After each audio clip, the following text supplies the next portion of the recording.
எதிர்க்கட்சித் தலைவர் எடப்பாடி பழனிசாமிக்கு அமைச்சர் சாமிநாதன் பதிலளித்துள்ளார். டெல்லி குடியரசு தின அணிவகுப்பு ஊர்திகள் சுழற்சி முறையில் அனுமதிக்கப்படுவதாக அவர் தெரிவித்திருந்தார். அரசியல் நடைமுறையை அறியாமல் உரக்க சத்தமிட்டு ஊரை ஏமாற்ற முயல்வது எதிர்க்கட்சித் தலைவர் எடப்பாடி பழனிசாமிக்கு கைவந்த கலை என்று அமைச்சர் சாமிநாதன் எதிர்க்கட்சித் தலைவர் எடப்பாடி பழனிசாமிக்கு பதிலடி கொடுத்துள்ளார். கூடுதல் விவரங்களை செய்தியாளர் ஸ்ரீனா வழங்க கேட்கலாம். ஸ்ரீனா, விவரங்கள்.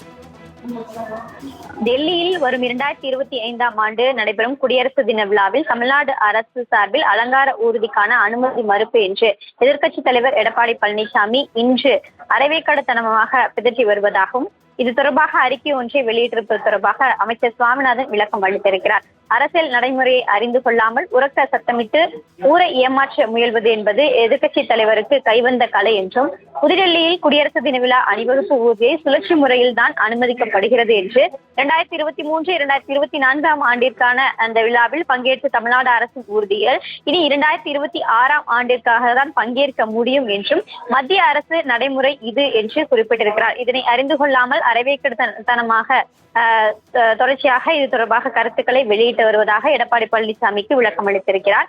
புதுடெல்லியில் குடியரசு தின விழாவில் ஆண்டுதோறும் கடமை பாதையில் இந்தியாவில் இருக்கக்கூடிய அனைத்து மாநிலங்களின் சார்பில் அலங்கார ஊர்திகள் என்பது பங்கேற்பது மத்திய அரசின் சார்பில் அதற்கான அமைக்கப்பட்டிருக்கக்கூடிய உயர்மட்ட குழு மூலமாக அந்தந்த மாநிலங்கள் சார்பாக மாநிலங்களின் வளர்ச்சி, கலாச்சாரம், பண்பாடு ஆகியவற்றை பறைசாற்றும் வகையில் அலங்கார ஊர்திகள் வடிவமைக்கப்பட்டு இதற்கான ஒப்புதல் வழங்கப்பட்டு வருவதாகவும் அதனை உயர்மட்ட குழுவில் தான் உறுதி செய்யப்படுகின்றது என்றும் குறிப்பிட்டிருக்கிறார். இந்தியாவிற்கே வழிகாட்டுவதாக திகழும் தமிழ்நாடு முதலமைச்சர் இது தொடர்பாக ஏற்கனவே 2022-2023ஆம் ஆண்டு தமிழ்நாடு அரசு சார்பில் கேட்கப்பட்டிருந்த நிலையில் 2023-2024ஆம் ஆண்டு விழாவில் பங்கேற்ற அரசு ஊர்தி என்பது 2026ஆம் ஆண்டில் தான் பங்கேற்க முடியும் என்று தெரிவிக்கப்பட்டிருக்கக்கூடிய நிலையில் இது தொடர்பாக எதிர்க்கட்சித் தலைவர் தேவையில்லாத பொய் குற்றச்சாட்டுகளை முன்வைத்து வருவதையும் சுட்டிக்காட்டியிருக்கிறார்.